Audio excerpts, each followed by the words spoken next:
The Chicago Bears off-season program is officially underway. We got a lot to talk about. We got Pro Bowls to talk about. We got new contracts and new coaches to talk about. We got a lot of stuff to talk about, Wes. But it's only two today. It's only two today. It's just us, man. It's gonna be a good show. People's gonna be a short one, but it's gonna be a good one. We on this pop-up show with no adult supervision, even though Mark Rob's Facts. not the oldest, but we got no adult supervision. So we're gonna give it to y'all how we like. So this should be a fun light show, man. Just wanted to keep guys informed on what's going on. If you missed it, I know a lot of people didn't really get to see DJ talk, all that kind of stuff, coach hiring, other little things that's going around in the league. It's super weak.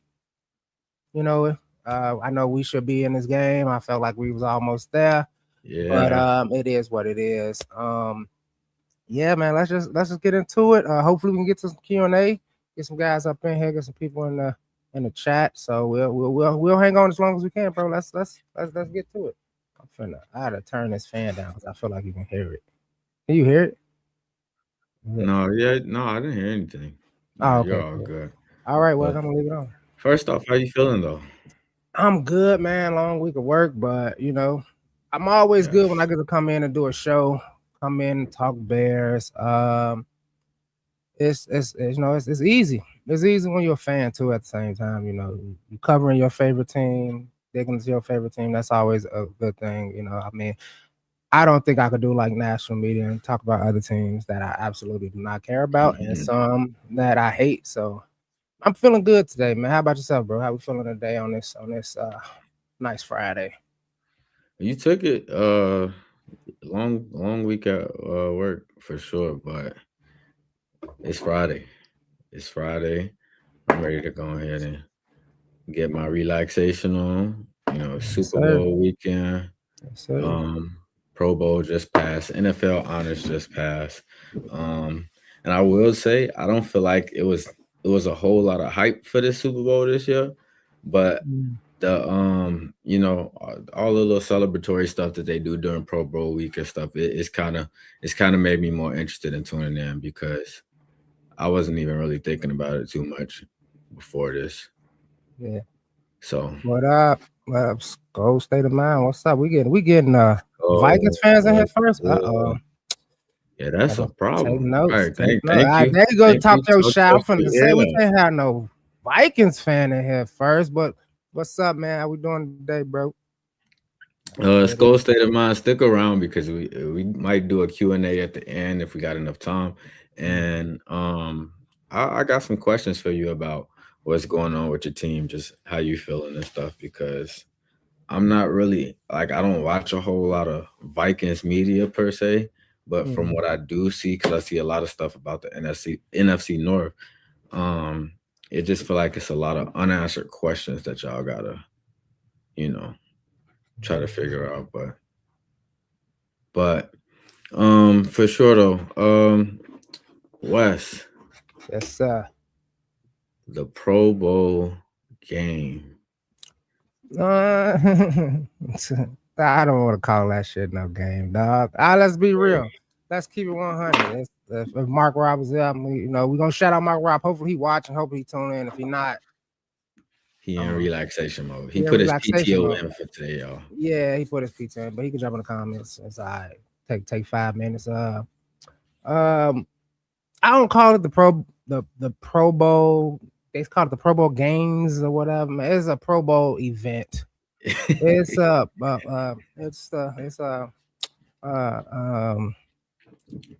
gala.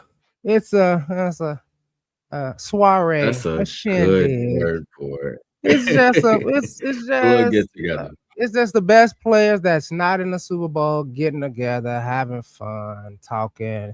Because it's not like you asking them really serious questions, And it's not always the best players either. It's not. It's because sometimes like I said, it's the most popular, or it's the most popular, or it's a guy who kind of, like I said, I'm really kind of like down on the Pro Bowl this year specifically because like Shador, and like I'm a Shador. Like I was rooting for Shador. You go back to the draft, I was calling for Shador since the end of round 1, all the way down till he got drafted. This is not a knock on Shador, but compared to what Shador did, compared to what Nahshon Wright did, it's crazy. You know how I felt about Nahshon. Like, and for me, it's kind of a lot of like a lot of the guys that was in the Pro Bowl. You like that's a Pro Bowler. And some of the multi-time Pro Bowlers, like like Thuney, that's a Pro Bowler. We knew that's why we paid him the money and brought him to the team. He's a Pro Bowler. Like we know that about him, but for somebody like Nahshon to be overlooked because he ain't like, he ain't a rookie. He's been in the league for a while. He's just been kind of, passed over for whatever reason. And to come in and have the kind of impact he had this season, it gave me, and I know Bears fans gonna kind of hate me for saying it gave me kind of Devin Hester vibes. Like he's doing things every game that you like. I only do that on Madden. Like I only do that. Like I adjust the bars on Madden to make it easier for me to get picks or easier for me to make fumble tendency high. Like you know what I mean? Like all that kind of stuff. And he did, and he did. He should have been there. Like I mean, just from where he came from. Like I get it, Cooper DeJean, all those guys. They great. We expect that from you. Like we expect that from you guys. Like you did it. Like Cooper DeJean last season with the championship Eagles. Like he came out. That was his rookie year, I believe, too, because I think he was out of Iowa, right? He came out. Boom. We know. You know what I'm saying? It's like we know what you're doing. We know that you should be here. You should be playing at a high level. But to be like, hey, week 1, guess what, Nahshon? I know we kind of like just brought you along.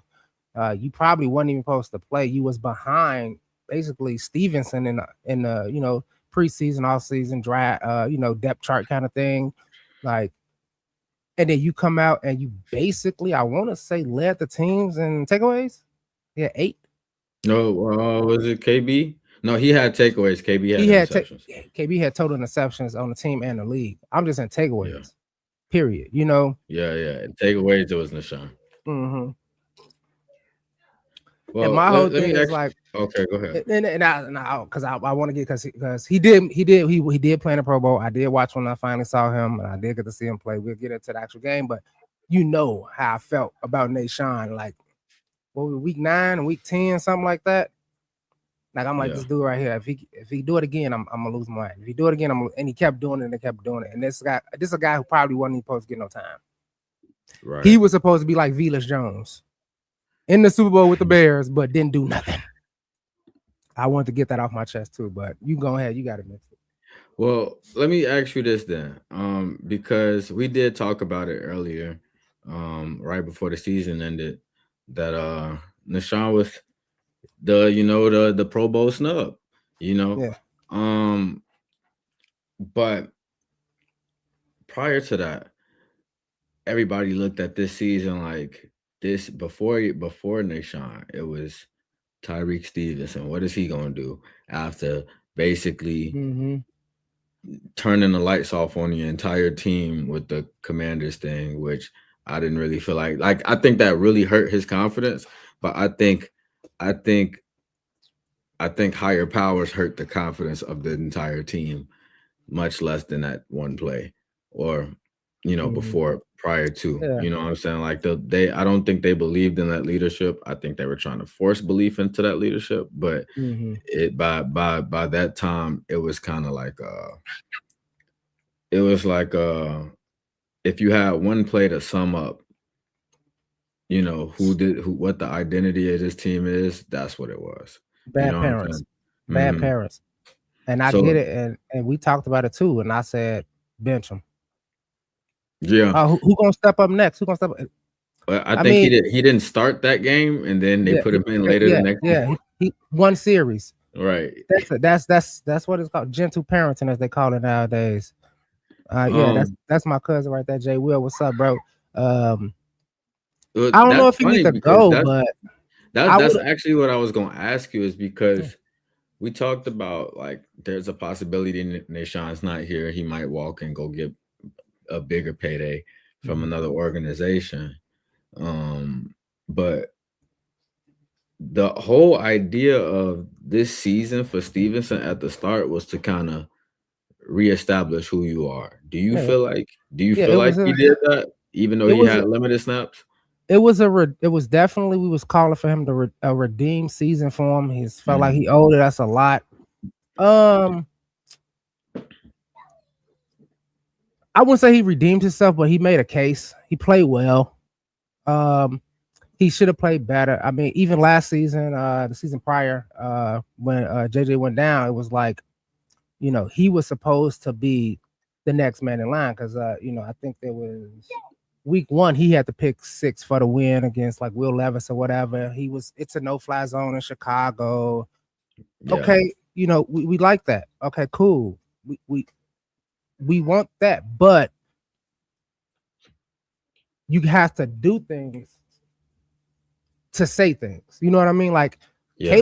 Caleb had what 5 comebacks wins before he did you know what I mean? If he would have did it on his first comeback, he's like, I'm Iceman. I'm so cold. I just came back for the first time this People would have season. been talking crazy. People gonna talk crazy. You getting on your high, you kind of extending yourself. You're on your high horse a little bit. But after like 5, he like, I got it. It's the Jordan. You know what I mean? It's the Steph. It's the LeBron. Like, it's you do that when you got 45. You don't do that when you got 4. You know what I'm saying? Yeah. You do that when you on a heater, when you just like this. I'm just hot today. I'm surprising myself with what I'm doing. Right. For him, it was like you was doing it, and then on top of it, you had really no reason in that Washington game to kind of like shush the crowd after. It wasn't like it was Minnesota. We was in Minnesota, and you just shut down Jay Jetta.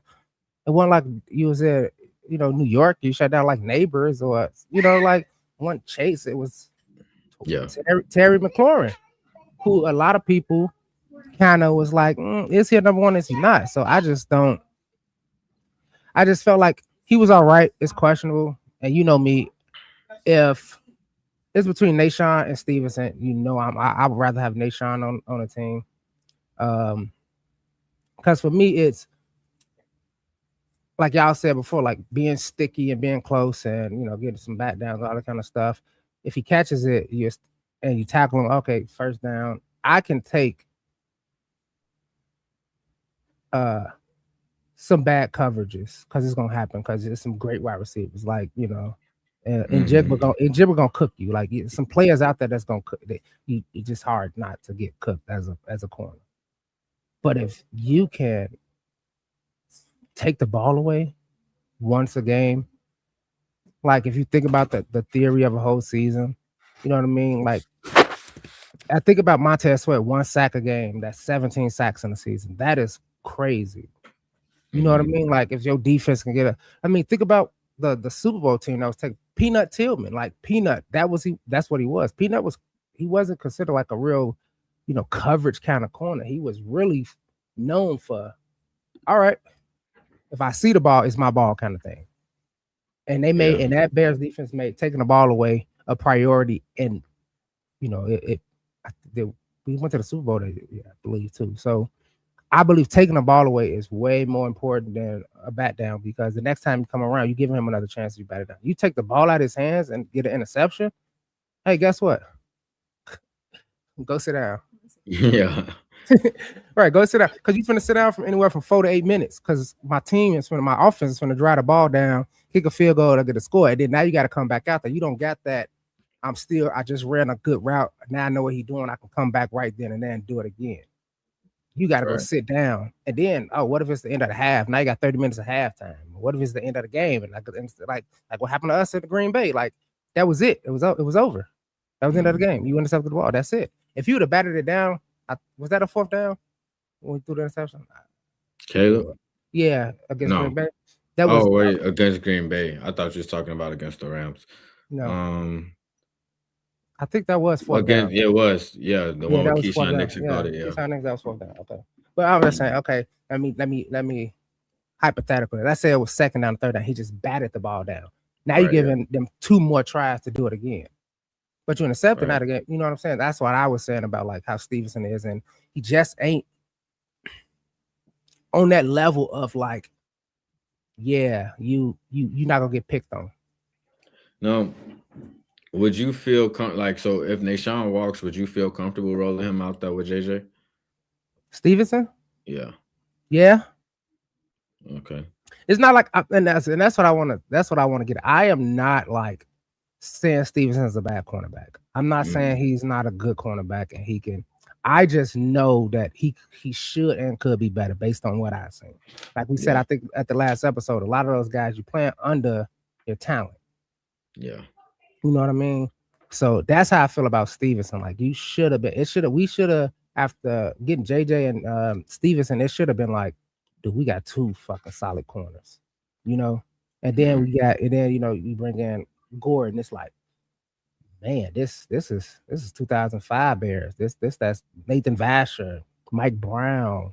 You know, like that's secondary. You know, so that's how I felt. Like that's that secondary that like is anybody day. And I'm kind of like I said, I was disappointed in that he didn't have his mind in the game. But like I said, it was bad parenting. He should have been benched. No, yeah, I get you. I definitely get you. Yeah, they definitely did not hold him accountable the way that they should have. But speaking of interceptions, let's go to it. Right. Speaking of interceptions, not even during Pro Bowl weekend when the Bears is in their off-season program do the league get to escape the fact that they told us that the one thing that we couldn't sustain, we sustained it.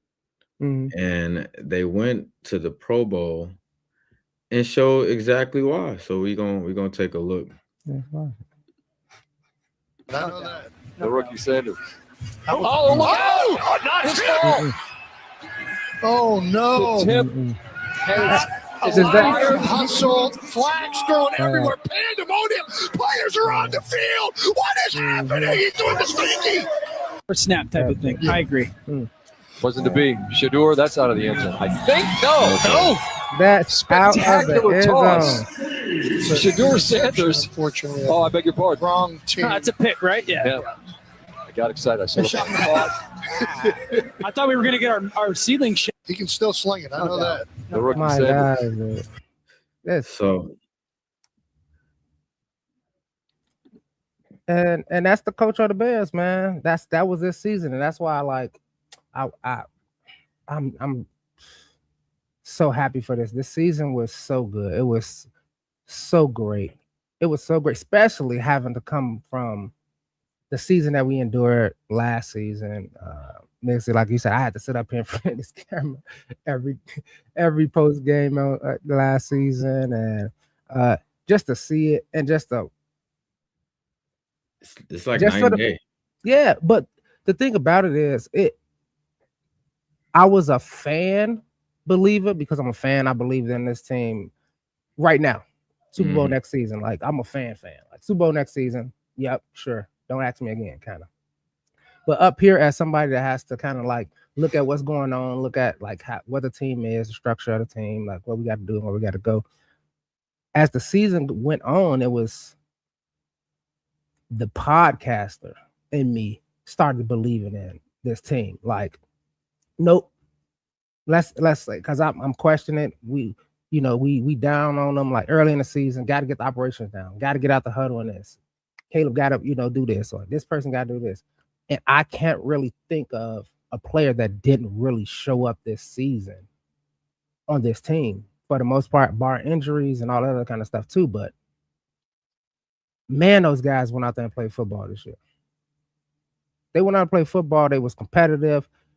And then like a lot of people say like overachieved or whatever, however you want to look at it.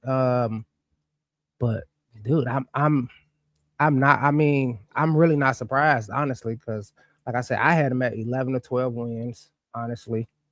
And making the playoffs wild card, because I thought our division was going to be like, at worst for me as a fan, Bears 11, Packers 12, like Vikings 12, Lions 13. You know what I mean? Like we would have had like 60 wins almost in our division. Like 50 something wins in our division alone. Man, crazy.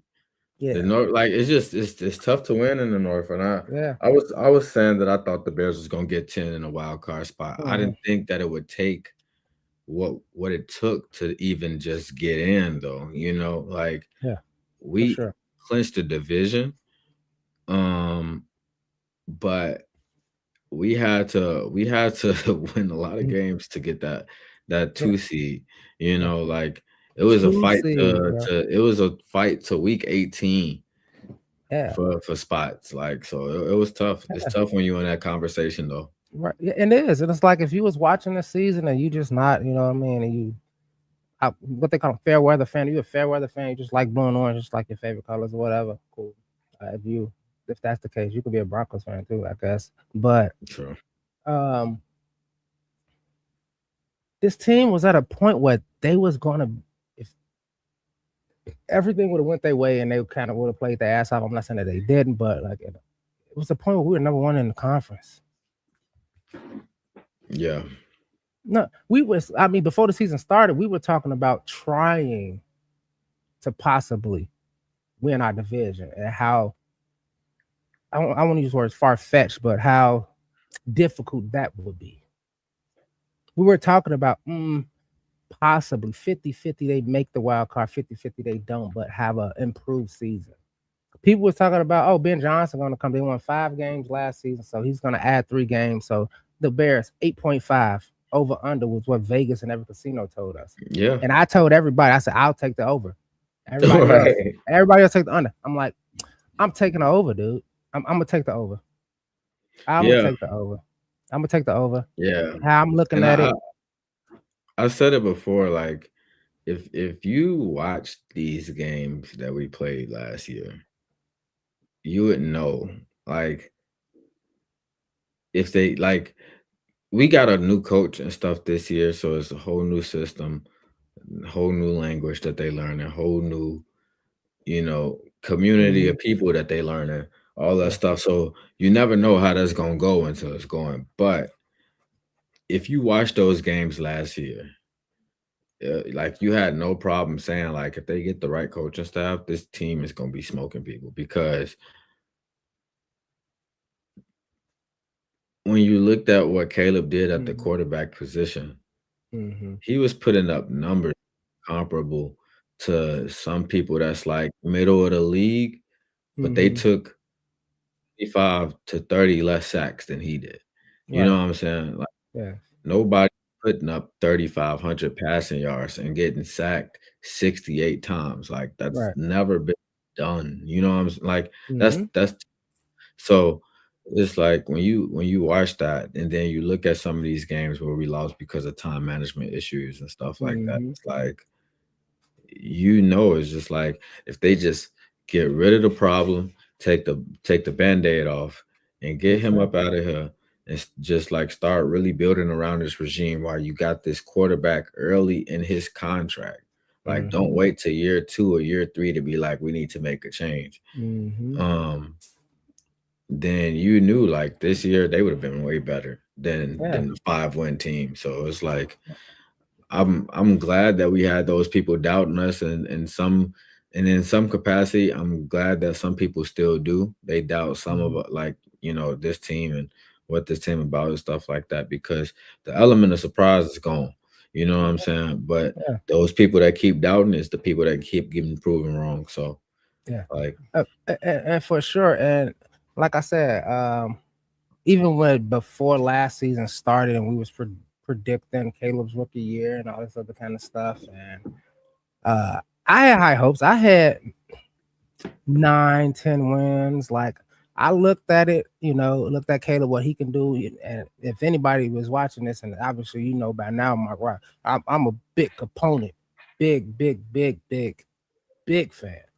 of Mr. Ramadunze and what he can do. And when he does so, and I'll get on that in a minute, but what that team should have been doing the season, Caleb's rookie year, was developing Caleb in a way to learn how to, and I think it showed up this season actually, when all hell break loose, can you still be the number 1 overall pick?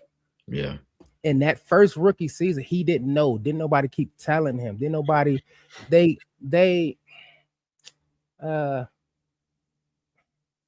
of like, you know how like somebody call you, say, hey, you say, what's up? How you doing? Hey, what's going on? Like, I was just calling to check on you, but they really didn't call to check on you. They just was trying to catch a vibe to see if they could kind of like get somebody. I feel like the Waldrons and the Fluces and them, they was like, well, he can do anything. Like if you see him, like he doesn't really need an offensive line because he didn't have one in college. So let's see how that pan out. We'll just let Caleb do everything on his shoulder. He's the superstar. He's already a superstar. He's the Flash. He's in the headlines, the nails, the phones, the whatever, the Heisman, all these other kind of things y'all putting on him, kind of like the hype that LeBron had when he came in. It's like, okay, well, he's gonna win championships. We know he's gonna. Nope.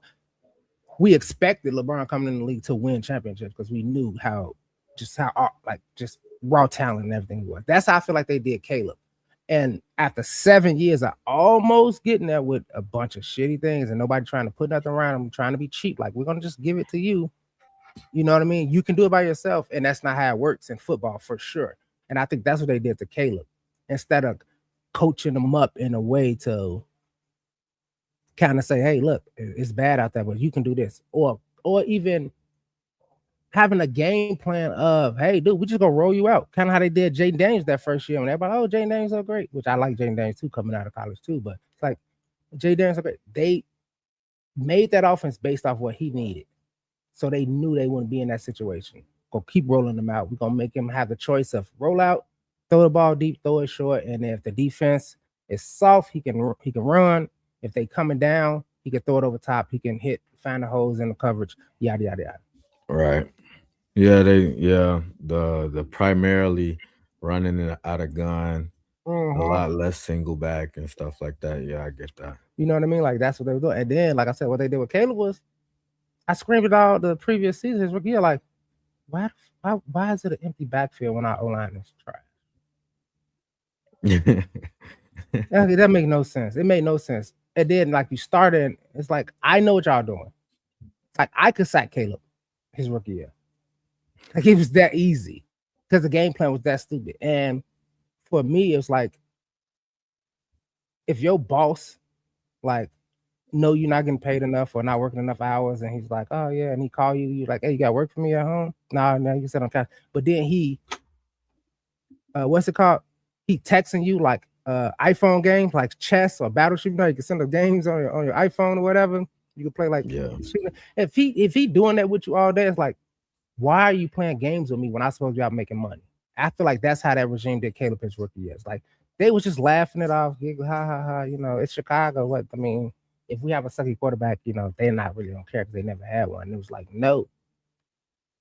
And I stand by this. I was a proprietor of Ryan Poe's until he said after the fire and the flutes and the end of the season, he was like, yeah, I saw a lot of things that I didn't say nothing about, and I probably should have.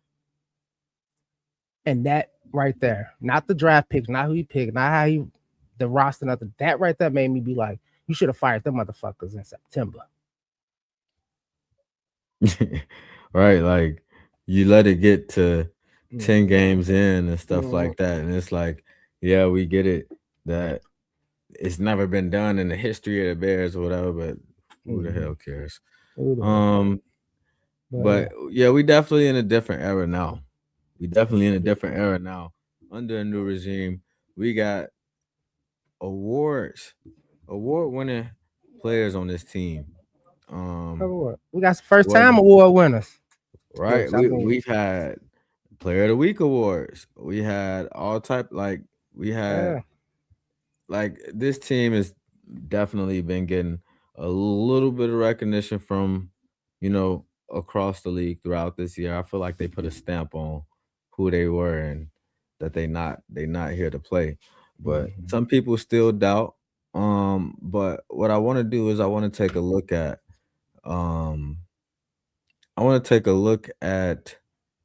two things. One, I want to take a look at the awards we brought home from the NFL honors. But before that, we got to take a look at DJ Moore and his first media availability. since the Rams lost because he got a lot of backlash. A lot of people were saying it was DJ Moore's fault and stuff like that. And he hasn't spoken. He hasn't said anything. He hasn't been in the media. He apparently was avoiding press conferences, stuff like that. But before we get into it, I just want I guess a quick 30 seconds from you. Like, give your final thoughts about the infamous play that ended our season, and how much did you feel like DJ had to play a role in that, and what do you think about like the talks as far as people saying that he should go? I'm a go last the first, and what you just asked me. He should go. I don't know how many times we did this. We did like 3 or 4 shows since it had probably at least 2 or 3. This will be the 3rd show for sure since it happened.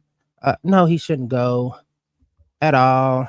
I don't care how you want to look at it. You want to talk about salary, you want to talk about it's the continuity of what this team just did in its infancy can get better. It can get better. Initially, when I looked at it and I saw what happened on it, it looked like it was easy in the moment to blame DJ. Because DJ has a history of looking like he has given up on plays, or looking like he's lazy, or looking like uninterested in just playing football as a whole. And like I said, when you start looking at it, start understanding a lot of these players, you got to understand like different players have like kind of different personalities. And me knowing who DJ is, he's not the star. And I'm gonna compare to somebody who is real, who people would say, and he was at the award show too. So, and I'm not equating their talent or game in this. I'm equating their like star status and flashiness of the player that they are. In terms of their team specifically, or just across the league? Just them as players. Just them as players in their own individual way. Like when you look at, and I'm gonna say this, and I mean this most. When you look at Larry Fitzgerald and how good Larry Fitzgerald is, he just went into the Hall of Fame, all that stuff. But if you think about like the flash, like the publicity, the endorsements, all the kinds of, Larry really wasn't out there like that. Like he did his stuff that he had to do for his team. He went out there and caught every ball that you threw to him. He did his media presence. He never talked about being the greatest of this, the best of this, or, I mean, I've seen him play a bunch. I've seen him play in person too. And it's like, even when he do like something amazing, you like, dude, how did he reach and get like, Larry Fitzgerald, his hands. That's what they call it. They hands like everything, And he never even looked at cornerbacks or defenders and be like, I just never blew, you know what I'm saying? Like that was not Larry Fitzgerald, even though he was cooking dudes. You know what I'm saying? Yeah. That's kind of how DJ is, no matter how kind of good DJ is. And I think it's hard for DJ to be flashy because he's not really a flashy person. So for him to be this outspoken person, it's just his nature, good or bad, he's going to kind of... He's very melatonin. Even when he said it still fucked the Packers, it was forced. It felt, what he said? It's kind of was still forced for me. But after listening to a lot of people and looking at a lot of the good catches that DJ made, the touchdown over the Packers cornerback, the route against it was the win against the Packers again, basically, I guess. When he was just wide open, he tried it. When he just tried it into the end zone. Like if you look at DJ, and after all this time, and I've seen a lot of people analyze it, like he just don't look like he's running no matter what. Yeah. You know what I mean? And somebody compared it, and then I Googled it, and if I swear to God, if you want to Google it yourself. Go look at Jerry Rice run routes.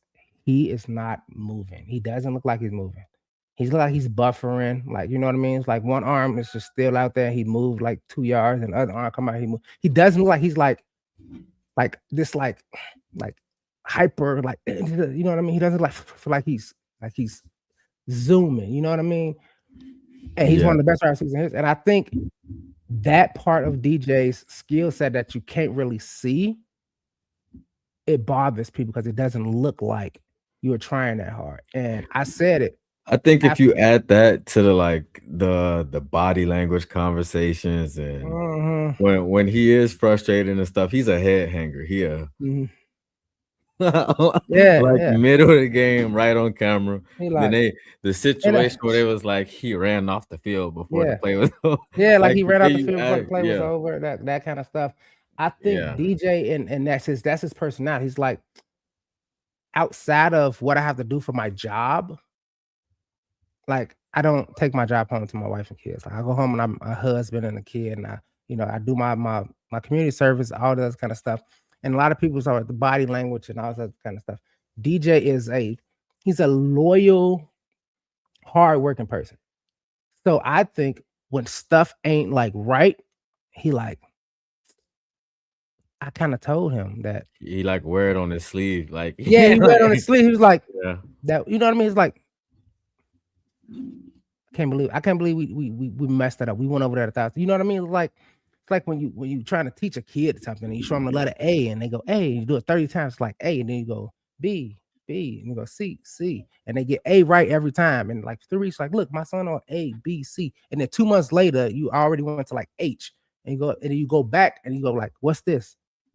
It's like, I don't know. It's like, what you mean? It's the A. It's the first thing that you knew and you learned that you like I feel like you have to relearn. I think that's what disappoints DJ a lot of the time. It's like, we're better than this. I'm better than this. And then if you think about it, DJ's history in the league is when it quack like a duck, it look like a duck, it's a duck. So when it look like this team finna suck, fuck it. Like, think about it. This is first, he been in the league, what, 8 years now? 7, 8 years or something like that, I think I saw. Yeah, I mean. Yeah, 7, 8 years. And he's been first winning season. So when he starts seeing shit go south, he like, well, per usual, no matter where I go. Yeah, man. You know what I mean? Maybe it's me. You know what I'm saying? Like, maybe it's just not meant to be for me to be on a winning team. But when he started, and that's what I'm saying, like his skill set is winning is infectious, dude. Like, think about how we feel about Ben Johnson now. Like, I never felt about a head coach in my lifetime how I feel about Ben Johnson as a head coach. Like, he is a bear head coach. But that's true. When you look at the situation with DJ, though, it's like what the media try to spin is so much different than what the team has to say. You know what I'm saying? Every time the team staff get up on and they speak about him, they speak highly of his character. They talk about how he battled through injury and all of this stuff. It was players that like they couldn't sit out because he wasn't sitting out, and he hurting too. You know what I'm saying? Yeah. But all that being said, he did speak for the first time since the loss. Yeah, I don't think he talked since the loss. I don't know. No. I think his last media availability was at like after that playoff win with the catch in overtime. But this would be his first media presence since then. So I'm gonna pull it up. If you ain't see it, get in here so you can see it. Because y'all don't know how to use y'all phone. Here we go. Look at Dennis. I ain't gonna say his whole name. You feel to hear, those words and everything that he had to say about you and the impact that you had inside of that Bears wide receiver room? Yeah, me and him, we had talks about this year, and it was well. It's a few things I got to work on, like always, but they're minor. So with him, he's a great coach. In the mornings before everything starts, him, and Rome meet. We go over what we need to go over. He had a good part on how I acted this year and everything I did this year. So I really didn't have no expectations. I know they didn't have expectations for me coming in. So I think that's why this year went so well. Everybody's talking about what's going to happen in the future. I know I want you back. You want to be in Chicago? Hell yeah, I want to be in Chicago. I'm really not looking at it as I'm not going to be in Chicago. That never came across my mind. I don't think that ever will. I mean, I know where you're getting that from the fans that want to attack people, but I mean, it is what it is. It comes with the sport, and that's what we signed up for. All right, since I'm being real with you, I got to be real with you. I'm always 100. Everybody's always talking about, they say sometimes you don't give effort. Mm-hmm. I don't see it that way. Yeah. I see you run effortlessly, right? Yeah. Like the walk-off touchdown. Yeah. If you watch the defender coming after you, he's struggling while you are floating through the air. Yeah. Address that, man. Like, I don't understand why people try to bring that up when they forget about the amazing plays that you make all the time. Yeah. I always got that it don't look like I'm running ever since I was little, so I really don't know how I could change that. I tried to change it. It didn't work, so I was just like, all right, I'm just going to stay running how I run. And after that, I just let it be. You know, I can't let the fans get me too high or too low on my play, and I go from there. But I think they'd be mad because they be betting, so that'd be the only reason. If they did do that, we'd be all right. Appreciate you, man. That was DJ Moore speaking for the first time since the playoff loss for the Bears. And Bear Truth, I see your comment. We're gonna do a Q&A towards the later part of the show, so remember what you said, because I want to come back to that. But what did you think of what DJ said? I mean, well, we just talked about a lot of it. He spoke a lot about what we just talked about, including the way he runs and how it looks like it's with no effort. But what did you think? I mean, I saw something about the way he ran before he actually spoke, and I had to go back and I looked at it a lot, and I saw compared to like he was saying, like compared to the person chasing him, he looks like he hustling, and DJ is maybe a half yard in front of him, and he looked like he's just like kind of trotting. And like I said, that kind of bumped me off the kind of effort kind of thing. But after watching this and listening to this, it's kind of the thing that, you know, we were saying about that wide receiver room. Like, I'm pretty sure Ben Johnson told him and Rome, like, y'all got to be like co-leaders or a big leader, little leader. I don't know how y'all gonna have to do this, but you know, your attitude does affect it too, and what you do out there does affect it too. You know, and if you know, so you see something, say something. Hey, go over to the younger cats, go over to, you know, the older cats, go get together, hype each other up. If you drop the pass, hey, go over there and put your hands together and warm them up together. Like, I got that. You're gonna catch the next 10, dog. You know what I mean? Like, it's a team sport, and like a lot of people say, it's the ultimate team sport. And for me, it's just who DJ kind of is. And it's hard to be a fan without like having a product like a superstar like that, the man, him. You know what I'm saying, on your team. Like, you know, hey, look, we got Josh Allen, we got Lamar Jackson, the name bounce off the screen. You know what I'm saying? It's kind of like I was listening to, I think it was Stephen A. Somebody that was talking about like the Denver Nuggets and how, you know, the face of the league and that kind of stuff, and like how good, you know, Jokic is, but he's not like a fan favorite. How like Tim Duncan was so good, but he wasn't like a fan favorite. Like, you couldn't talk trash. Like, well, we got Tim Duncan. It's like, so, you know what I mean? Like, you can't look at it and be like, But when you look at like Caleb, on the other hand, I'm gonna use Ozzy. You like Caleb, you like, hey, dude, did you see what he did? Did you see that jump man style throw? Who your guy ain't doing what my guy doing. And then you go look at DJ run, and it's like, well, your number one receiver don't even run routes fast. Like, he does get out the break fast. He jog all the time. You know what I mean? It's hard to be a fan. So I think that's why fans and media people kind of like get down on DJ. But if you look back at the season, like DJ had what, 2, 3? I mean, he got. We'll get into the awards, but I would say he had like 2 or 3. 4. No, I know 3. Trying to think of another big one. That's just obvious. Yeah, just obvious. Like, oh. So he's been making big plays throughout the season. Season. And it's like people forget that and let that like die off, and they forget the value of that play versus the other personally plays. for me, I think the reason why that happens is because I think, and this gonna kind of sound messed up to say, but I think DJ body language and all of that stuff, it makes it easy for him to pick on. Exactly. Because people got to make an enemy of something when stuff doesn't go right. But My dog. Somebody got out the jacuzzi. straight Somebody from got out the Cancun. jacuzzi. Straight from Cancun. But yeah, I think DJ's body language, I think it just makes it an easier target to pick on, Yeah. because it's like we got to blame somebody for some of these losses and stuff like that. Now, if it was like, I don't know, like I feel like if Luther Burden was the one that was getting that target on that last play in the Rams game, the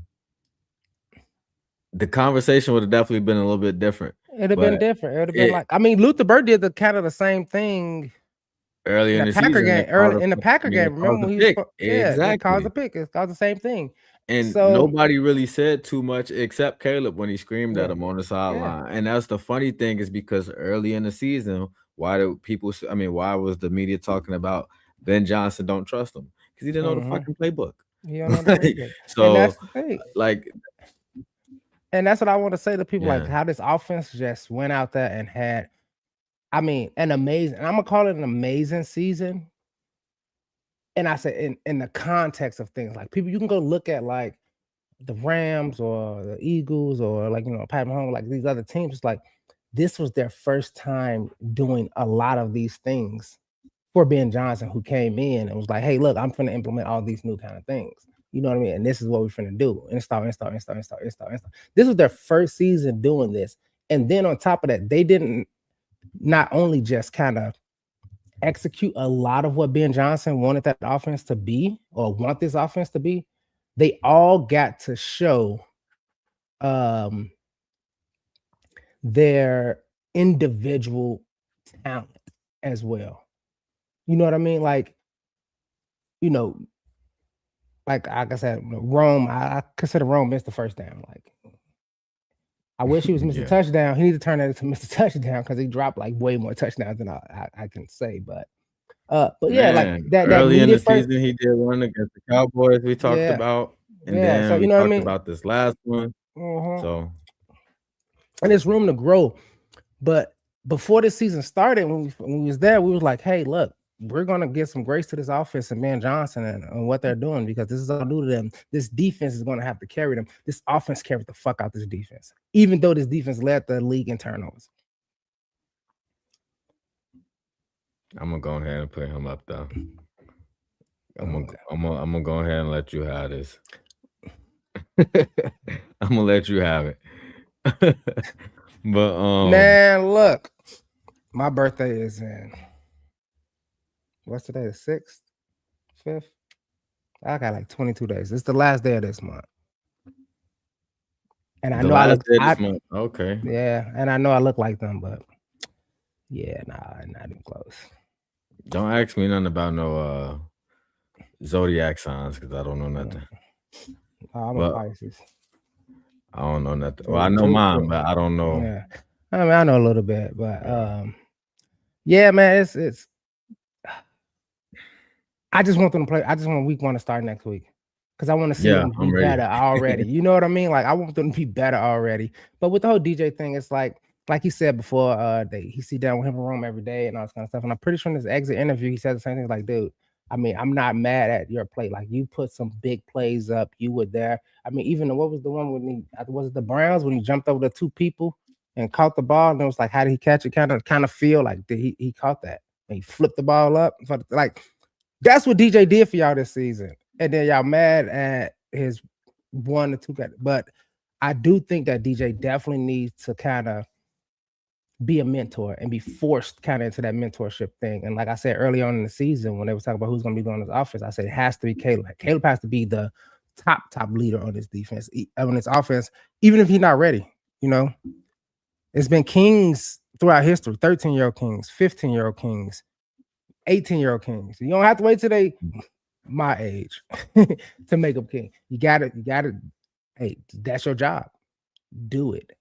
Either you're gonna sink or float, you know what I mean? So that's how I feel like DJ. You gotta, hey, look, you want to stay, we'll bring back. But hey, look, if we don't see some improvement outside of kind of play, outside of those big plays, kind of thing, like we need to see you doing those things. And I think that's what they said about Caleb. Like, hey, dude, this is your team. You have to be that. That's why he was like, do your fucking job. Like, I know you can do it.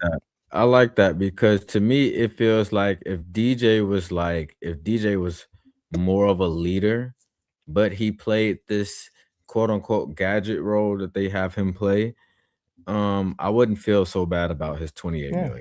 But what you said earlier in the season, play like your paycheck. Play like your paycheck. That playing like your paycheck comes like it goes on and off the field and stuff like that. And you'll be going into year 3 with Caleb, and a lot of people, like for example, now granted that it didn't work, but like the way that the Vikings, for example, tried to use Justin Jefferson, and I'm not trying to compare Judders and DJ skill level and anything like that, but they tried to use Justin Jefferson, like build a relationship with your quarterback, and like you be part of him coming on into the league. Like y'all build up that chemistry. You know what I'm saying? With DJ, it wasn't that. It was like DJ was like, you got to show me why you here and why they just sent Justin over there. You got to show me because I want the boy. You like so. I think that if DJ was more, he had more leadership quality about him, and that's me speaking loosely because everybody on the Bears seems to love him. I think I would be a little bit better about him making whatever his cap hit is. That don't mean that they should try to do something about that cap hit because they absolutely should, but it wouldn't be hurting my feelings as much, and I don't think this would be as big of a conversation. I'm gonna say this so we can get out because I see Mark and that talk about pay like your fucking paycheck. Oh, well, 2 of his touchdowns sent the Packers. One of them was a win, and the other one sent them home. I'll pay $28 million every year if I know we're gonna beat the Packers. And it's on you. That's like your job. Knicks, that's your job. When we get down to it, we close. You gonna do it. You gonna catch that touchdown, and you do it every single time. Okay, all right, cool. But that ain't the situation that we talking about though. But I just want to throw that out there so y'all can know when y'all was happy at beating the Packers. Remember that was DJ Moore, by the way. But honestly, like I want him to be more like, hey, be a fucking leader, dude. Be the leader. Like I don't want it. You don't have no choice. I'm the oldest child. I can't be like I don't want to be the oldest. Let my little brother. He can guide us through life. Yeah, I think you know what I mean. Like you don't get a choice in that. This is your job. You got the money, like you said. You got the paycheck. I get it that the ball has to be spread around because there's a lot of hands catching it. So that's why his play is like for me. It's kind of like, okay, because I mean, why you got to use some Loveland. You got to use some Rome. I mean, you got to use Luther. Yeah. You know what I mean? You got to use them. So statistically speaking, I'm not really finna get down on these pass catchers on that. What I'm getting down on them is what are you doing afterwards? What are you doing? The drop passes, I'm getting on your ass about that. The effort, I can get on you about that. Then DJ, you get paid the most. You the number 1 wide receiver. You should be a leader. I'll get on your ass about that. Yeah. You know what I mean? I could say that because everybody like, oh well, St. Brown and this person and that person. Most of these teams got basically 2 to 3 at minimum decent pass catchers. We have like 6. Very true. 7 probably at minimum decent pass catchers. Yeah. I think Mark, I'm not gonna let this go over my head because I think this is a big part of it. Like as much as I love the fact that DJ was the one that kind of killed it for him. You know what I'm saying? Like he had his Cinderella story ending in that moment. I don't want to get caught up like them where they 7 seed merchants and then they highlighted the season as we beat the Bears because they lost to the Bears and they was talking about it for basically all of January. So I mean, honestly, yeah, like you said, that the dragon has been slayed. The dragon been slayed was let's let their standards stop there. You know what I'm saying? Like we beyond that now with y'all. My whole thing is this, because a lot of people like, oh well, remember that one play where it looked like he gave up? Okay, cool, fine, okay, I can go pick plays where he was amazing. I'm just doing it like I said. I want to keep it kosher, keep it straight.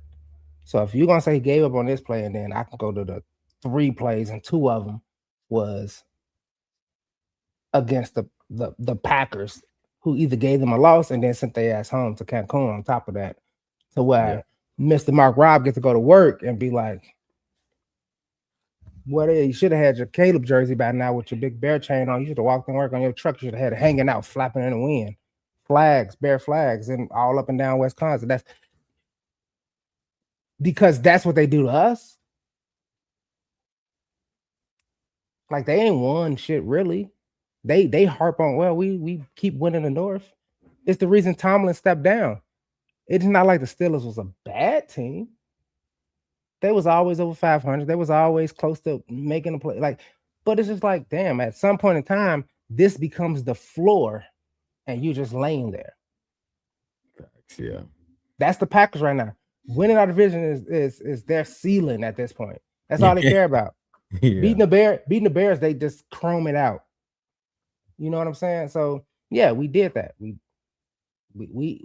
did exactly what we said we was gonna do this year. We was gonna give the Bears, Ben Johnson. We got an offense. The Chicago Bears has an actual offense that is fucking scary. Yeah, year 3, Caleb, is gonna be a problem. It's gonna be crazy. I'm gonna keep saying it. It's gonna be crazy. Guess what? I don't know how we go from. I mean, I guess we're still monsters. We're just offensive monsters now. Yeah. You know what I mean? Hey, he said I'm gonna beat LaFleur twice. He did it. Right. Yeah. I mean, everything this regime said is kind of came true. So how we got here, I can't say. You know what I mean? Like it's just like a season. Like when you win the championship, and people was talking about, well, how did you feel when you went on that 2-game losing streak, or you twisted your ankle, and they said, you think we're gonna be here today? I don't care how I got here today. I'm raising a trophy. I'm the best at this, whatever I'm doing. That's all that matters. Right. How I got here really don't matter. That's how I feel about this team. Like we're that team. Like how we gonna get here, it don't matter. Everybody said, like you said before, this not sustainable. Caleb ain't this. Drop passes, you know, all this other kind of stuff. Injuries on defense, left and right, and all up and down. Everybody want to give the 49ers. Oh, the 49ers are so injured though. They lost Warner, and it's like we lost everybody too. Y'all didn't see that, but because we the Bears, it's like y'all not gonna give us that credit. They don't want to until it's too late. They don't want to like that's the thing about Bears fans too, is because they always in there. They just been quiet. Like they just been quiet. It ain't been a lot to say, but don't act like they just gone. But it's other people that's been actively saying the Bears ain't a team, they're not a good team, blah blah blah. Sure. It's like keep that same energy. And on top of that, it's bleeding into the executive realm of the NFL with this whole like y'all don't want to give us our picks when it's obvious that we're supposed to get picks. Any other team? I don't need to cut you off for it. No. I need you to go ahead and shout this out for me real quick before you get back to your point. Bear Capo. Man, you can't do that. All right, Bear Capo. My first time watching this podcast. Absolutely love the content. Y'all are way better than others. I watch y'all talking facts. I'm definitely subscribing and donating. Bear Capo 23. We know you from the city because you got the Bears, you got the Italian mob, and you got the Jordan 2-3 in there. 2-3. Make sure you subscribe, you like us, man. Put that notification on so I appreciate pop-up shows, man. We love it. I'm telling you, look, we not telling you don't tune in to nobody else. We ain't that kind of podcast, but what we is saying is you're gonna get the best content and best information from here. And we got facts.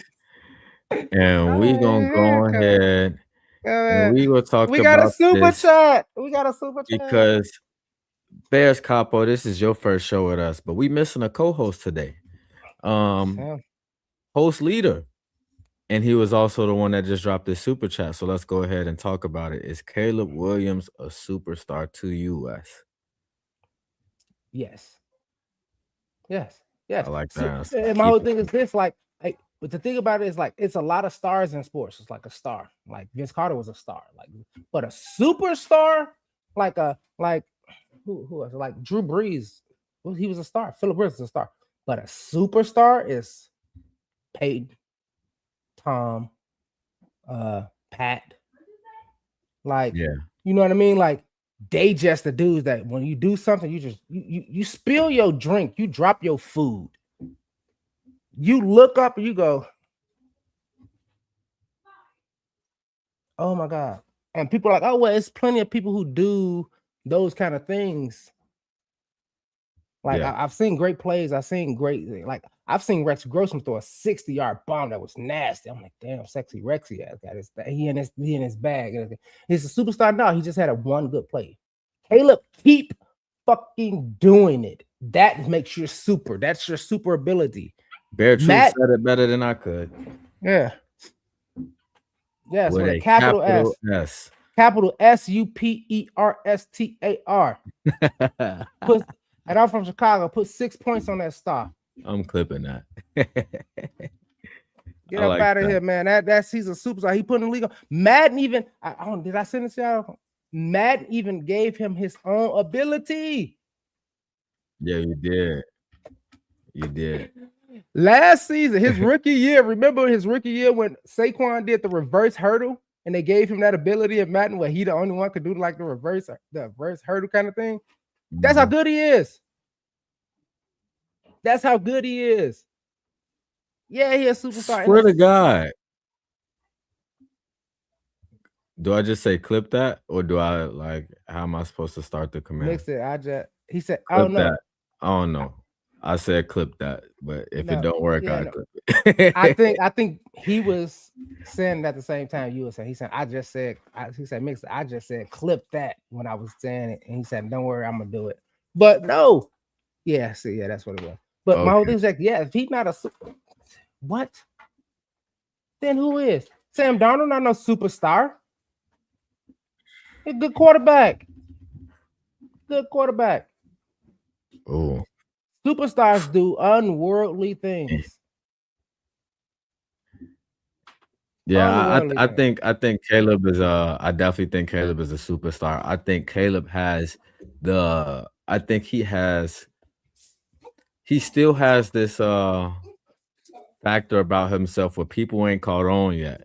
Like keep waiting to catch on though. Like, you know what I'm saying? Like that's what we love. We love turning heads. Speaking of superstars, we got some stars on this team that they received some awards. So let's talk about them. And one of them went to the player that we was just talking about. We got some hardware, folks. Yes, sir. We came home with more than just the bags of clothes that we went with. So let's go ahead and talk about it. DJ Moore accepts this year's award for Moment of the Year. He accepts an award for Moment of the Year in the infamous throw where Caleb got him on a game-winning play, deep shot, put Keyshawn Nixon, who was playing quite dirty, might I add. Mm-hmm. He put him on skates, and he could never catch up. I love the moment. Caleb is a part of that too, Marco. DJ is the one that accepted the award. Technically, I guess they would consider it a team award because it was for a moment, not a player. But DJ, I guess since he caught the pass, was the recipient of the award. I wonder if that was why he was there, because he ain't been talking too much. And I don't know if I seen Caleb make any appearances. Did he? Was he even there? I don't even know if Caleb was there, but I kind of like. I ain't gonna lie. You do like that, okay? I kind of like because Caleb is like Caleb could go around, go do it. Wherever Caleb show up at, it's gonna be crazy. Like he's like, all right, cool. We all at the table. You know how it is, mixed. You know in the city, everybody eat it when we sit at the table. Yeah. Everybody got to eat when we sit at the table. And give it to DJ because on top of that, the catch that he did make for that moment was basically pass interference. Nixon was all on his back. Basically had his hands all over his ass. He couldn't catch up. He had to do something. He had to do something. You know it what was I mean? a red alert. When nobody back up but you. Nixon went in the mindset of the worst I can do is get a PI. The most unacceptable thing I could do is just let him catch it. Because I seen some clips of Nixon just giving up on plays before. Don't get me wrong. I saw some fan posts of some stuff that they put out there, and I seen it too. And I was just like, it's crazy how he had that interception. And like I said, that was just like we gonna do better next time we do that. And that's why I keep talking about the infancy of this season, how young this season was for us as Bears organization. But I mean, just called them, and on top of that, I like it. Mixed it, and I'm gonna say this straight to you, Mark Rob. It shows that Caleb's leadership and maturity, giving the fact of the narrative of what has been going on with DJ, the effort, the this, your fault, your this. Let him accept that award. Because I was gonna say, you see what I'm saying? You think DJ still accepts it if Caleb was there? Even if Caleb was there, I think Caleb would still probably would have gave it, let him go up there. You go up there and accept that award. Because at the end of the day, you're just important to my team as I am. Yeah. You know what I mean? Like, if I'm the CEO and I'm making billions of dollars, my employees is just as important as I am. I will say this. Yeah. I will say this. I was thinking about this earlier, just thinking about like the Bears' different media availabilities and stuff throughout the year, the different press conferences with Ben Johnson spoke and stuff like that. I will say what I've noticed, just I guess after going back and thinking about it all, this team don't really they don't give too much power to some of these conversations. Like, I remember one point early in the season, I think they asked Ben Johnson about something, like 2 or 3 press conferences in a row. In the middle of their question, he was like, man, again with it? Like, okay, this is my last time addressing this, and then we're going to move on. You know what I'm saying? But, like, they made short work of the is DJ going to be here type of conversation. Yeah. They made short work of the me and this person don't got team chemistry and stuff like that. Everybody came out and said this was a miscommunication, and that made it very easy for when DJ come back 3 or 4 weeks later, you say what they said is what I'm finna say. It's a miscommunication. Like what you trying to, you trying to split the line here, but realistically, this team, like they don't really feed too much into speculation. I think the most speculation that they fed into all year was at the end of the season when Bears media asked Ryan Poles about Max Crosby. And he really didn't even say too much then. So that's a good thing. I appreciate that. And I think I've seen it more in Caleb's interviews and stuff. Like, it's been times where he came in there and basically was like, yeah, I think I can make these throws. So what? Like, like I'm gonna get, like, sometimes it's gonna work, sometimes it's not. But when it works, it's like when it work, y'all love me. When it don't, y'all hate me. Yeah, you gotta live by it, die by it. But that's what a lot of people came to me about, and they was like, oh well, Caleb got greedy. I said, dude, it was technically like what was week 19, technically, kind of sort of like, and his greedy got me to week 19. It's like you you got to understand, like, if you're going to run fast, you're going to have to huff and puff and breathe fast. Well, technically, that was week 20. Week 20. won You know what I'm 19. saying? We won, you know what I'm saying? Week 20, whatever it is. Like, and he's been doing this, and this is what he's been doing. I said it a bunch of times. Mm-hmm. Hey, man, whatever my team looked like at week 15, that's what I got. It happened last season. It happened last year. Right. And everybody like, well, y'all beat the Packers at the end of the season. Yeah, and everybody started. Okay, cool. Well, if y'all were really the Packers and y'all really hated the Bears, y'all would have just came out and beat us and just sat us down. Because y'all not about that, dude. Y'all not about that. Because trust me, I think let the shooting of the foot last season, and the Packers was on the 10-game losing streaks and all that. And the last week, the Bears had to play, and it was, oh man, should we sit our starters? Nope. Nope. Stump them out the door. I'm sorry. When it comes to the Packers, you never kick a man when it's down. I'm y'all ever seen old school wrestling and The Rock do this?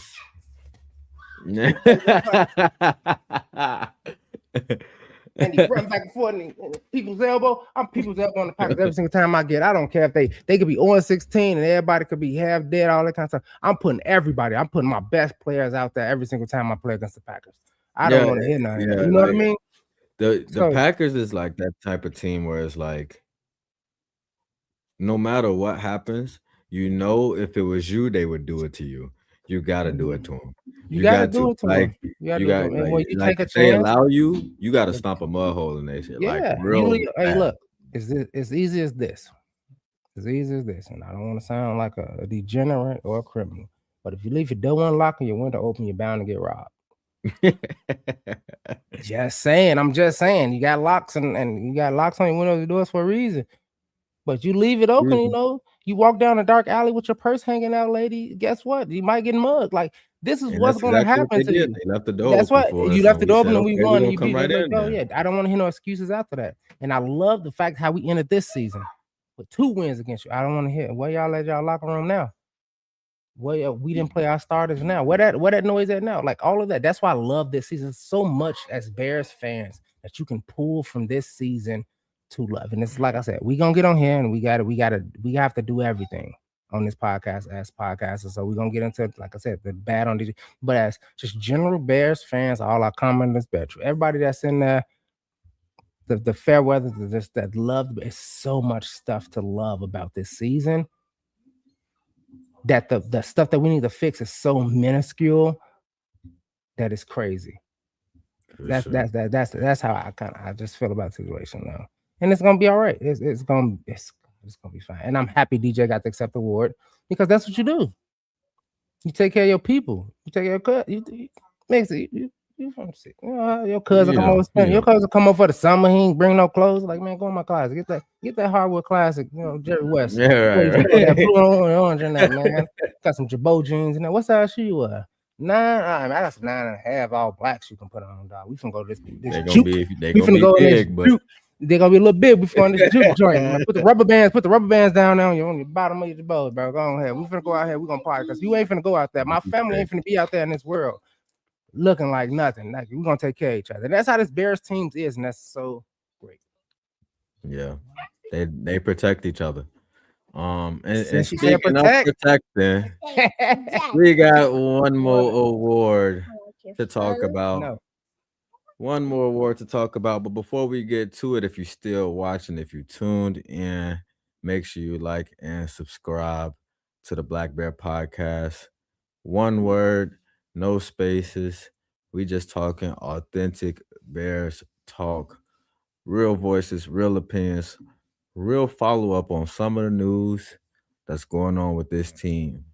But without further ado, we gonna get to the first ever Protector of the Year award that goes to a Chicago Bear and to anybody in the league with Joe Thuney. The 2025 Protector of the Year is Joe Thuney. Let's go, baby!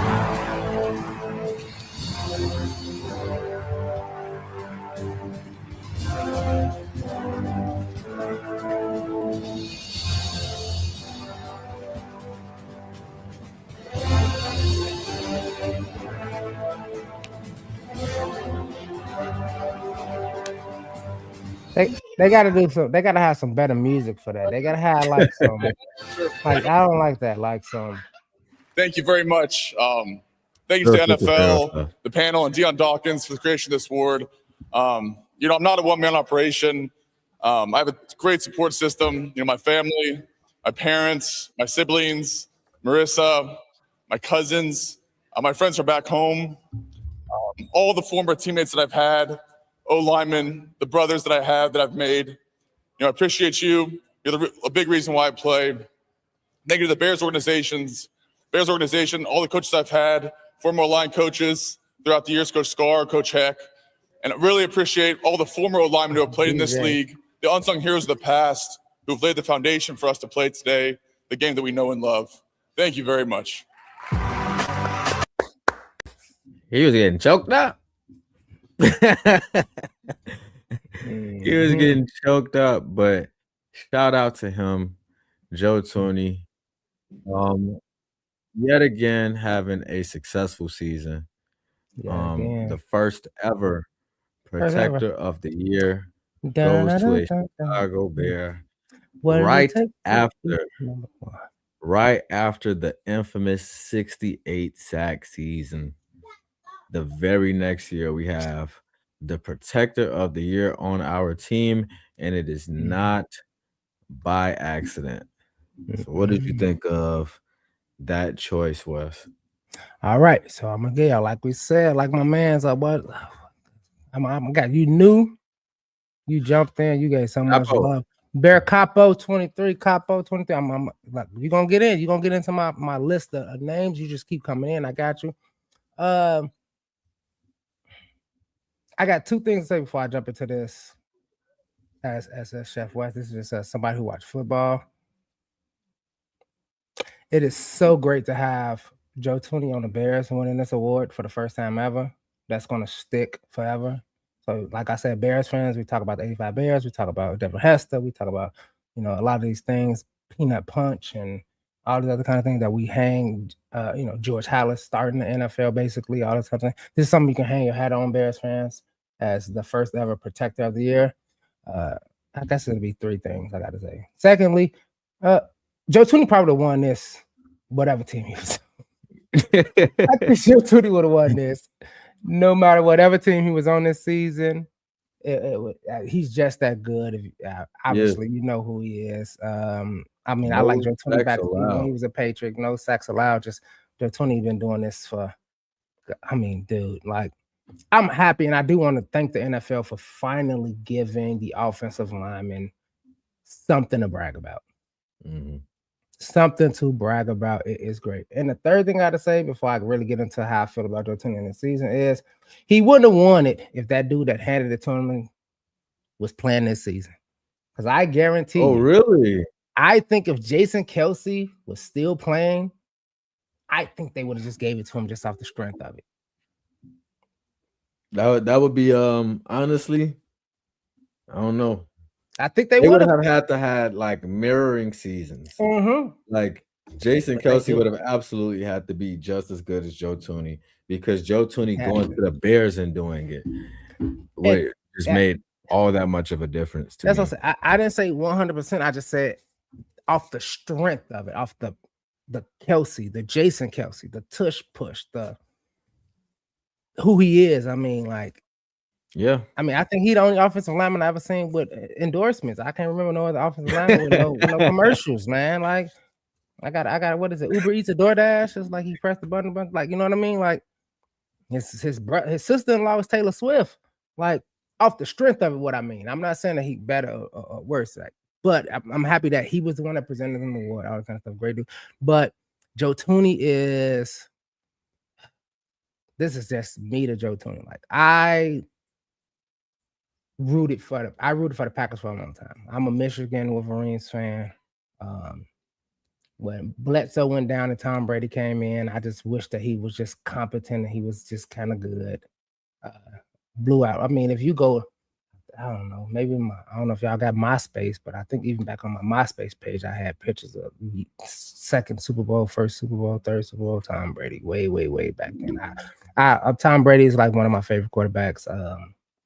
Because I mean, I didn't have really a quarterback to root for on my team, so I'm just being real. Oh, sorry. But just watching Joe Thuney do the same thing in New England, go to KC and do the same thing, and then come to Chicago and do the same thing. I was elated when we got him. I was just one thing right. One thing right. Like I said, if I could look at this offensive line, I can say for a fact when this season started, I knew for a fact we got Joe Thuney. That is not even a check. Just move the box off the page. Like you don't even have to think about it no more. Right. You know what I mean? I could say like, is Drew gonna be good, and is Jonah gonna kind of come up and be the Jonah that he was with Ben Johnson before? Like I can argue those facts. Anybody tell me like, hey, what? Well, you know, I tell them like, what about the offense? I said, we got Joe Thuney though. What do you say? You don't argue Joe Thuney. Joe Thuney he's like those quarterbacks you see, like, okay, even Tom Brady, like Super Bowls, the Patriots, Super Bowl with the Buccaneers, like those quarterbacks or those running backs or those wide receivers that go somewhere and they're just successful and win championships and multiple teams. People don't understand how hard that is. And then to do one of the hardest jobs on the field is crazy. People don't understand how hard it is to be an offensive lineman. It is. How hard it is. I can't talk about being an offensive lineman. I'm too goddamn small, clearly. Yeah, clearly I am too. But my whole thing's like, you understand what they have to do. They have to listen to somebody else, tell them when to move. Because everybody else on the field can move. Like not only do you got to be smart, but you have to have chemistry. You have to have chemistry. It's got to be like a real one band, one sound type of situation going on. Yeah, you went to drum. I think I just go to my own nature, my life as a Marine Corps veteran. Like I gotta trust the Marine to my left and my right. I gotta trust that you want me to get home to do this podcast this next time. You know what I mean? Like we don't have to like each other. We don't have to like the same stuff. There's nothing out there. But at work, I gotta trust you're gonna do your job over here and over there. And I have to understand how you do your job. I have to understand your mannerisms. I got to understand the sounds you make. If you go oof or go oh, that means you probably fail. So I might want to turn and look. You know what I'm saying? Because we're under siege and attack. We have to react. You know, people don't understand like how hard it is to react. And I tell people this all the time. When somebody said, and I was like, it just sucks that offensive linemen don't get the praise. And I was like, oh, well, they just offense. I think it was after Shamar Turner made the statement in the offseason, like, offensive linemen ain't shit. And I said, that's crazy, dude. I hate that he made that statement. Mark Rob was like, that's what I'm talking about. That's a dog. It's like, they worth a lot of money. They're worth a lot of money. Actual quarterback and 68 sacks. They're worth a lot of money. They are worth something. It's just, you know, it's not a flashy thing to react. And people's like, oh, well, they should be able to, they falling over. I said, you ever slipped? Mixed it. You live in Chicago. Most of our listeners, y'all in Chicago. Y'all know how it is in the winter. It was going down the steps on some black ice. You mean today? Yeah, today, you know what I'm saying? And that foot went up. Boy, you turn into a bird, a lizard, a cat. You flailing around trying to catch yourself. That's called because you couldn't react to something that you didn't know was coming. And this is what these guys do constantly, efficiently. They react, stunts coming around, like you know what I mean? Like they're reacting to all these kind of things. They're reacting to black ice. They let it on their feet. I slipped earlier and I caught myself and I was like, yeah, all right. So, yeah. I fall, I'm going home. Yeah, that's your pancake right there. That's your first. You gave your quarterback enough time. When you fucking like, dude, like I got so many family members. I think my mama told her like rotator cuff slapping on black ice. I twisted my ankle in high school on black ice. It's coming out. My backpack slipped. I couldn't even practice that. You know what I'm saying? Like reaction is something people don't realize that it's the hardest thing to do. And this is what this dude and offensive linemen do constantly. Because they don't get the stunt, right? It's not like, you know what I mean? They can, it's a play designed for you. You can pull the tackle or something, you know what I mean? Sometimes not everything's not 100%, but for the most part, you have to take what's in front of you and react to it. Yeah. And they do, and a lot of these guys, they do it the best. I'm happy Joe Thuney got it. I'm not surprised. Bring home the hardware. let everybody say that we didn't deserve it or whatever. Because it's Joe Thuney, we didn't make him or anything like that, but hey, he got blue and orange on, man. So I'm happy for it. The music, like I said, the music was sucked. It should have been like. Go ahead. It should have been like. It should have been something like, "Are you not entertained?" That was like Superman was supposed to fly in when they played that. Or you know what they should have did? You know what they should have played? And I'm telling you, it's one of my favorite songs in there. Hey, they should have played T.I. and Jay-Z and them, Bring Them Out. Because that's what offensive linemen do. Like, bring them out. Bring your defense. Bring your linebackers. Bring your corners. So I can your little safety, so I can slap them down like a little fly. Bring your linebackers so I can put them in there. Bring everybody out that you're gonna bring, because this five right here, we good, we solid, we a wall. That's what they should have did. That would have been a good song. That would have actually probably been like the most viral moment of the entire honor ceremony if they did that. But linemen make you money. You got a good line, you're gonna make some money on that team. And speaking of linemen and making money, the Chicago Bears have officially tendered Theo Benedette for next season. Yep. So he will be a Chicago Bear.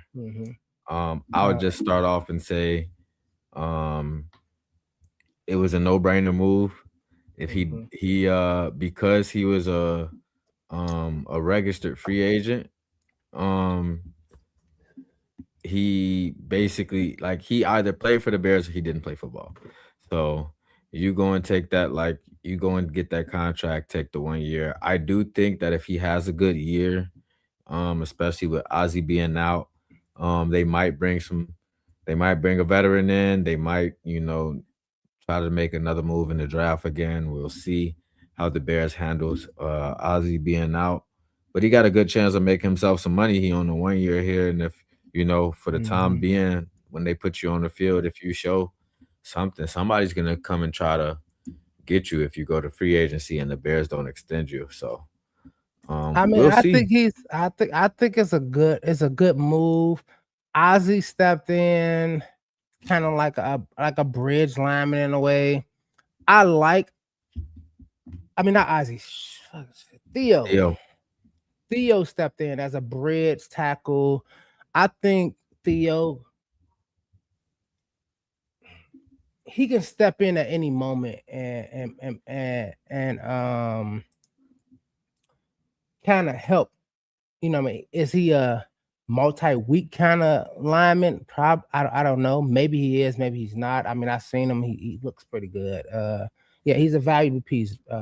True Pilgrim. So I understand that the biggest thing is going to be whether or not if he can stay healthy. Yeah, and that's the thing is that's going to be the biggest thing. They rookie year, that's going to determine his number. Remember, he didn't play. He didn't get the chance to be on that line when Caleb was a rookie, which I thought could have made maybe a big difference. And we were looking for him, the Canadian Eagle, as Flu said. But it's fine. All right. I think that's the only one we had quite a few futures. I think there's the same futures we did last season. We'll see if they come in, like JP Richardson, a bunch of other guys like that. And for me, it's I get it. I just think we could have. I'm not featuring no wide receiver, no tight end for this team, unless I plan on moving somebody. I ain't gonna lie, like Jade is the end of the line. That's 95th. That's it. No, I definitely get that. But it was a good move bringing him back into the room. Definitely. Yes, for sure. I think he could be valuable for us next season.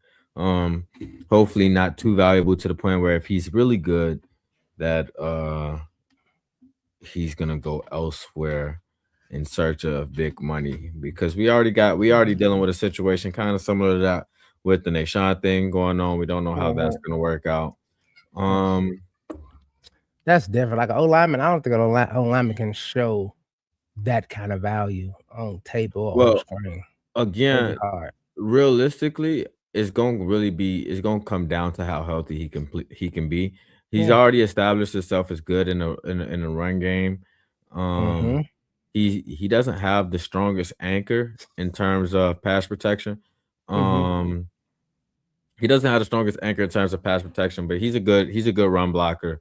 And again, if he can stay healthy, for a team that needs a left tackle, they're not going to have a problem going and picking him up, especially considering that he'll be a free agent if he doesn't get some type of contract extension beyond this year. So I'm with you on that, but for somebody who was in a country where American football was, to come in and understand, like you said before about Joe Thuney, understanding how being a lineman, offensive lineman, how smart you gotta be to do that, and no shot on a Canadian Eagle. I'm gonna keep calling that because that was funny. Like I can't. That was funny. That was funny. It's probably one of the best things of that year was him in this. But to come in and understand, to get him at the price and what he gives, like one thing I want to remove from a lot of people's minds is I don't really need superstars. Like Caleb could be the superstar. Obviously the quarterback. So yeah, be the superstar, Caleb. But that's it. I really don't. I need dogs. I need stars. I need role play. I need people to do their fucking job. I need people who want to be here, who want to be a part of this, that kind of thing. And I think Theo Bender is one of those kind of persons who want to be here. Somebody who we can put in, who is just waiting for his turn. Like I feel like him and Luke Newman. Yeah, Lukey Dookie. You like Lukey Dookie. They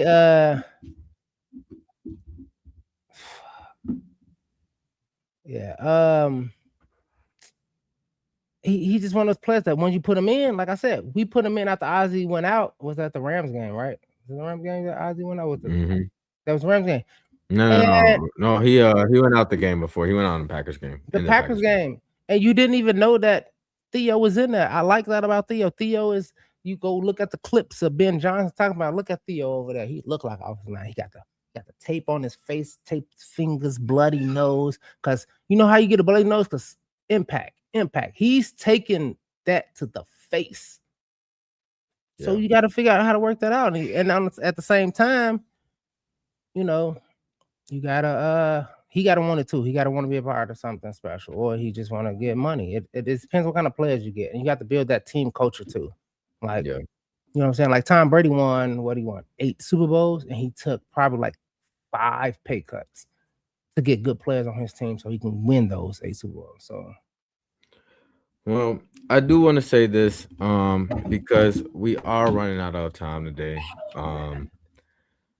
When we come back on Sunday, we will be going over our new running back coach. We got a new running back coach, Eric Studesville from the Dolphins. He has a very long resume, and we're gonna go over it because there's some notable names that he's worked with. But since we are running out of time, we're gonna save that for the next.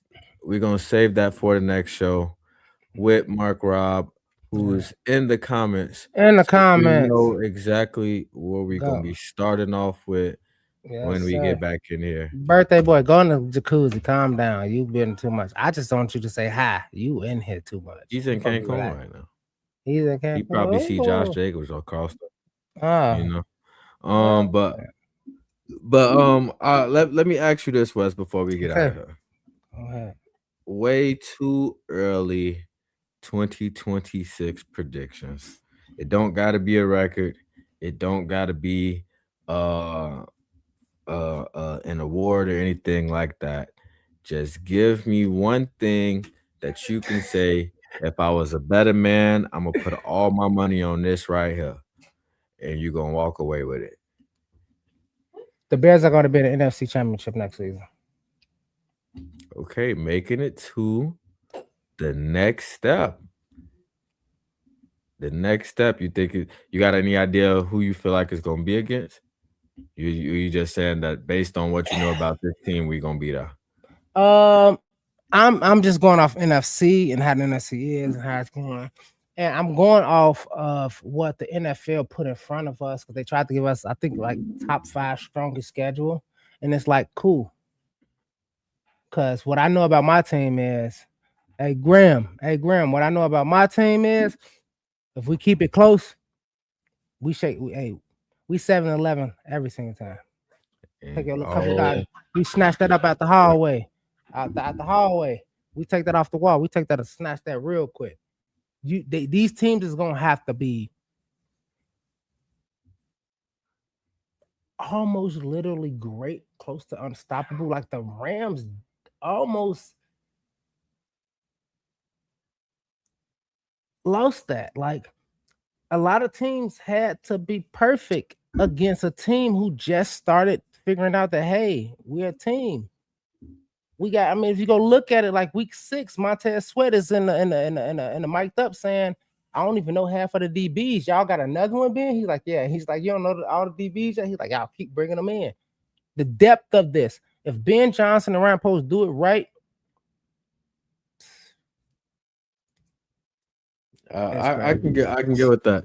I can get with that. I think this team is definitely on the trend to be at the dance very soon. Hopefully a lot sooner than later.